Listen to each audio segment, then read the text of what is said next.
हमारे साथ श्री रघुनाथ तो किस बात की चिंता। हमारे साथ श्री रघुनाथ तो किस बात की चिंता। शरण में रख दिया जब माथ तो किस बात की चिंता। हरे कृष्णा, सभी को सादर प्रणाम।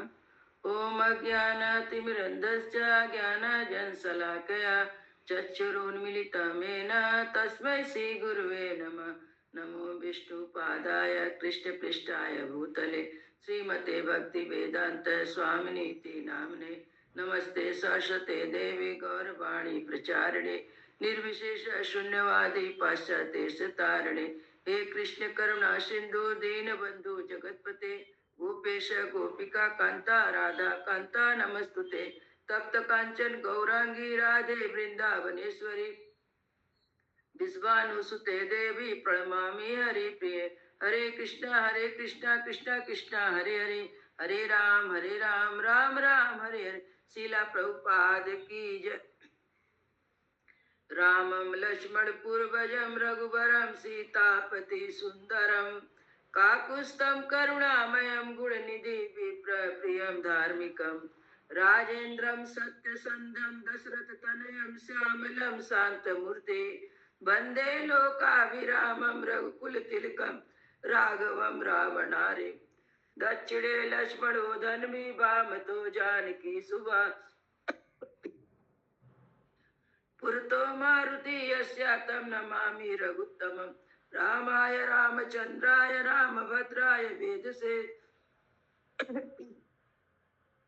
रघुनाथाय नाथाय श्री सीताय पतये नमः।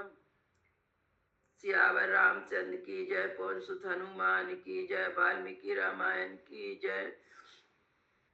आज 34वां अध्याय का पाठ करेंगे। 33 अध्याय में था कि जो कुश राजा कुश थे, अपनी कुश नाग थे राजा, वो अपनी पुत्री से पूछते हैं कि तुमको कुबड़ी किसने बनाया है, हमको बताओ। तब वे सब पुत्रियां थी, जो सब पुत्री थी उनकी, वे सब उनको बताती हैं। कहती है कि पवन देव, हम लोग बगान में थे तो पवन देव हम लोग से विवाह का प्रस्ताव रखे, हम लोगों ने मना कर दिया, तब उन्होंने हमको कुबड़ी बना दिया। तो उन्होंने हम सब बहने धर्म संगत बातें कर रही थी, तो उन्होंने हमको गहरी चोट पहुंचाई और बिना अपराध के हमको पीड़ा दी। और हम लोगों ने उनको कुछ श्राप भी नहीं दिया उनको। तीसरा, उनके पिता कहते हैं, पुत्रियों, क्षमाशील पुरुष ही महापुरुष ही जिस वही है जो क्षमा कर देता है। क्षमा ही बोलते हैं, क्षमा ही दान है, क्षमा ही सत्य है, क्षमा यज्ञ है, क्षमा यश है, क्षमा धर्म है, क्षमा पर यह संपूर्ण जगत टिका हुआ। उनके पिता अपनी पुत्री को ऐसे कह रहे हैं। और तुम लोगों ने हमारे कुल की मर्यादा रखी, कुल की मर्यादा पर दृष्टि रखी और काम भाव को अपने मन में स्थान नहीं दिया, तुमने बहुत बड़ा काम किया है। ऐसा अपने पुत्री को कहते हैं कुशनाग। उसके बाद फिर उन्होंने स्वयं मंत्रियों के साथ बैठकर कन्या के विवाह के विचार करने लगे कि अब किसके साथ इसका विवाह किया जाए, इन सारी कन्याओं का। तो उस समय एक चूली नामक महानैष्टिक ब्रह्मचारी थे, उनका नाम था चूली, नाम से प्रसिद्ध थे। वे तपस्या कर रहे थे, उनका सेवा कभी कभी आके एक अप्सरा कर जाती, उसका नाम था सोमदा। सोमदा नाम का वह गंधर्व थी, अप्सरा नहीं थी, गंधर्व कुमारी थी। वो आके कभी कभी उनका सेवा कर जाती थी। तो सेवा से बहुत प्रसन्न हुए थे। एक दिन उन्होंने कहा कि मैं तुम्हारे सेवा से बहुत प्रसन्न हूँ, तुमको क्या प्रिय है, तुमको कौन सा चीज चाहिए, मैं तुम्हें दूंगा। तब वो बोली कि आप तो तपस्वी हैं, मैं आपसे आपके तरह ही धर्मात्मा पुत्र प्राप्त करना चाहती हूँ, आप जैसे हैं वैसा ही एक पुत्र मैं चाहती हूँ। उस गंधर्व कन्या सेवा से संतुष्ट ये ब्रह्मर्षि चूली ने अपने ही समान उसको मानसिक संकल्प द्वारा प्रकट किया। उन्होंने मन से संकल्प किया और एक उसको पुत्र प्रदान किया, जिसका नाम ब्रह्मदत्त हुआ। और वो ब्रह्मदत्त बड़ा राजा बना और कंपिल्या नगर में निवास करता था। और नगर जैसे देवराज इंद्र का अमरापुरी था, उसी तरह वो उनका नगर भी था। सब ऐश्वर्य, पूरा ऐश्वर्य था, भरा हुआ था। तो महातेजस्वी राजा कुशनाभ ने ब्रह्मदत्त को बुलाकर, फिर राजा कुशनाभ ब्रह्मदत्त को बुलवाया अपने यहाँ, फिर अपनी सारी कन्याओं को उनको सौंप दी। विवाह काल में फिर उन लोग का विवाह हुआ, और विवाह काल में कन्या के हाथ का ब्रह्मदत्त के हाथ से स्पर्श होते ही सब कन्याएं उपजा दोष से रहित हो गई और उत्तम शोभा से संपन्न प्रतीत होने लगी। जब उनका विवाह हो गया, उनका हाथ का स्पर्श हुआ, ब्रह्मदत्त के हाथ का स्पर्श हुआ, कन्या जो कुड़ी बनी हुई थी उनका वह छूट गया, उनका पहले जैसा संदर्भ उनको मिल गया और विवाह संपन्न हुआ। और उसके बाद वह ब्रह्मदत्त अपनी पत्नियों को लेकर अपने राज में चले जाते। यहाँ तक 33 अध्याय का पाठ था। अब 34 अध्याय में पाठ करते हैं। चतुर्थिंश सर्गा, गाधी की उत्पत्ति, कौशिकी की प्रशंसा, विश्वामित्र का कथा बंद करके आधी रात का वर्णन करते हुए सबको सोने की आज्ञा देकर शयन करना। इसमें गाधी की उत्पत्ति, जो विश्वामित्र के पिता थे गाधी, उनकी उत्पत्ति कैसे हुई, और उन्होंने कौशिकी की प्रशंसा, उनकी बहन कौशिकी थी उसकी प्रशंसा की, और आज कथा करते करते आधी रात हो जाता है तो विश्वामित्र सबको सोने की आज्ञा देते हैं और स्वयं शयन करने चले जाते हैं। ये 34वां अध्याय में पाठ होगा। कुतो वागते तस्मिन् ब्रह्मदत्ते च राघव आपुत्रा पुत्र लाभाया पौत्री मिष्टिम कल्पयत। अब विश्वामित्र बोल रहे रघुनंदन, राम को बोल रहे रघुनंदन, विवाह करके जब राजा ब्रह्मदत्त चले गए तब पुत्रहीन महाराज कुशनाभ ने श्रेष्ठ पुत्र की प्राप्ति के लिए पुत्रश्रेष्ठ यज्ञ का अनुष्ठान किया। मतलब राजा जब ब्रह्मदत्त पुत्रियों को लेकर, सब पुत्रियों को लेकर चले गए तो कुशनाभ ने सोचा कि पुत्र प्राप्ति के लिए मुझे पुत्र प्राप्त हो, ऐसा उन्होंने पुत्रयष्टि यज्ञ किया, जैसे महाराज दशरथ ने किया था। इष्ट्या तु वर्तमानायां कुशनाभा महीपति वाचा परमोदारा कुशो ब्रह्म सुता। तथा उस यज्ञ के होते समय परम उदार ब्रह्म कुमार महाराज कुश ने भूपाल कुशनाभ से पूछा, पुत्रस्ते सदृशं पुत्रा भविष्यते सुधार्मिका गाधिं प्राप्यसि तेना त्वं कीर्ति लोके च शाश्वतम्। बेटा, तुम्हें अपने समान ही परम धर्मात्मा पुत्र प्राप्त होगा, तुम गाधी नाम का पुत्र प्राप्त करोगे, उसके द्वारा तुम्हें संसार में अच्छी कीर्ति उपलब्ध होगी। बोलते इस यज्ञ से तुम्हें गाधी नामक पुत्र मिलेगा और जो संसार में तुम्हारी यश को फैलाएगा। एवं मुतो कुशो रामो कुशनाभा महीपति जगामाकाशमाविश्यं ब्रह्मलोकम सनातनम। राम बोल रहे विश्वामित्र, राम श्रीपति कुशनाभ से ऐसा कहकर महर्षि कुश आकाश में प्रविष्ट हो सनातन ब्रह्मलोक को चले गए। कुशनाभ के पिता तो कुश थे, फिर वो आकाश में चले जाते, उस यज्ञ में वो थे। यस्कचित्व कालता कुशनाभस्य धीमता यज्ञे धर्मिष्ठो गाधीरित्येव नामता। कुछ काल के पश्चात बुद्धिमान राजा कुशनाभ के यहाँ एक परम धर्मात्मा गाधी नामक पुत्र का जन्म हुआ। सा पितामह काकुस्ता गाधी परम धार्मिका कुश वंश प्रसूतोस्मिन् कौशिको रघुनंदना। ककुस्त भूषण रघुनंदन, विश्वामित्र बोले राम जी को, ककुस्त कुलभूषण नंदन, वे धर्मात्मा राजा गाधी मेरे पिता थे। जो पुत्र उत्पन्न हुआ था वो मेरे पिता थे। मैं कुश के कुल में उत्पन्न होने के कारण कौशिकी कहलाता हूँ। मैं कुश वंश में उत्पन्न हुआ, इसलिए मेरा नाम कौशिकी भी है। विश्वामित्र तो है, फिर कौशिकी भी मेरा नाम कौशिक मेरे कहलाता है। कौशिकी तो उनकी बहन का नाम था। पूर्व भगनी चापी मम राघवा सुव्रता नाम सत्वती नामा ऋचिके प्रतिपादिता। राघव, फिर विश्वामित्र बता रहे राघव मेरी एक ज्येष्ठ बहन भी थी, उसका व्रत उत्तम व्रत का पालन करने वाली थी, उसका नाम सत्यवती था, वह ऋचिक मुनि को ब्याही गई थी। वो बता रहे विश्वामित्र कि गांधी तो पुत्र थे, फिर उनको एक बहन, उनकी एक राजा को एक बेटी भी हुई, और जो एक गांधी विश्वामित्र की बहन सा शरीरम गता स्वर्गम भर्तारम अनुवर्तिनीम कौशिकी परमोदारा प्रवृत्ता जामा नदी।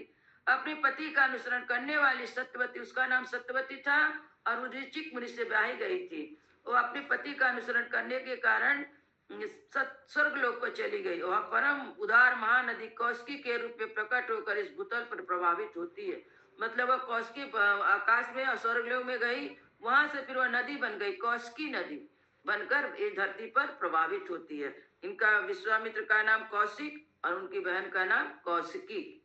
दिव्य पुण्योदयारम्भ हिमवंता उपासिता लोकसित कार्यार्थम प्रवृत्तम भगनी ममा। मेरी यह वह बहन जगत के हित के लिए हिमालय का आश्रय लेकर नदी रूप में प्रभावित हुई। वो पुण्य सलीला दिव्य नदी बड़ी रमणीय है। ततो हम हिमवत्पार्श्वं वसामि नियत सुखम भग्नियां श्रेय संयुक्तम कौशिक्याम रघुनंदना। रघुनंदन, मेरी अपनी बहन कौशिकी के प्रति बड़ा स्नेह था, अतः मैं हिमालय के निकट उसी के तट पर नियमपुर बड़े सुख से निवास करता हूँ। बोलते हैं विश्वामित्र, मेरी बहन से बहुत मुझे प्रेम था, वह नदी बनकर बहने लगी हिमालय की तरफ, तो वहीं फिर मैं उसी के तट पर मैं रहकर तपस्या करता हूँ और मुझे वहां बड़ा सुख मिलता है। सा सत्यवती पुण्यम सत्य धर्म प्रतिष्ठिता प्रतिव्रता महाभागा कौशिकी सरिता वरा। पुण्यमय सत्यवती धर्म में प्रतिष्ठित है, वह परम सौभाग्यशाली प्रतिव्रता देवी यहाँ सरिताओं में श्रेष्ठ कौशिकी के रूप में विद्यमान है। बोलते हैं नदी के रूप में, कौशिकी नदी के रूप में विद्यमान है धरती पर। अहमिनियताराम मित्वाताम समूगताम सिद्धाश्रम अनुप्राता सिद्धो अस्मित तेजसा। श्री राम, मैं यज्ञ संबंधी नियम की सिद्धि के लिए अपनी बहन का सन्निध छोड़कर सिद्धा आश्रम में आया था। बता रहे हैं कि मैं हिमालय से मैं अपने नियम पूरा करने के लिए, नियम की सिद्धि के लिए सिद्धा आश्रम आया था जो बक्सर में है। अब तुम्हारे तेज से मुझे वह सिद्धि प्राप्त हो गई, तुमने रक्षा की और उसके कारण मैं मेरा जो नियम था, व्रत सिद्ध करने का नियम था, वह पूरा हो गया।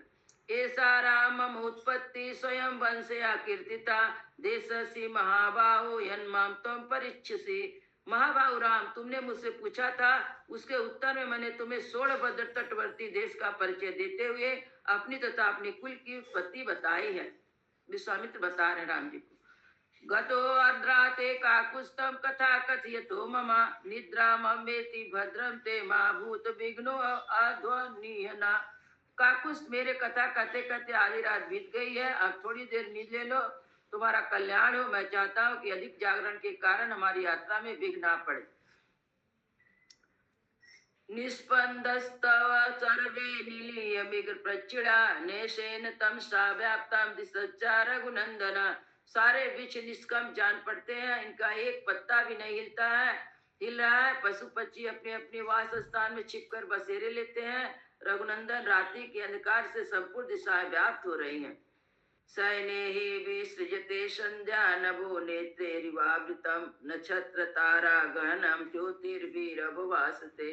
धीरे धीरे संध्या दूर हो चली गई, नक्षत्र तथा तारों से भरा हुआ आकाश सहस्त्रों ज्योति में नेत्रों से व्याप्त होकर प्रकाशित हो रहा है। उत्तिष्ठम ते सीतासु शशि लोक तमोनुदा हृदयन परिणाम लोके मनासी प्रभवा स्वयं। संपूर्ण लोक का अंधकार दूर करने वाले शीत रश्मि चंद्रमा अपने प्रभाव से जगत के प्राणियों के मन को आह्लाद प्रदान करते हुए उदित हो रहे हैं।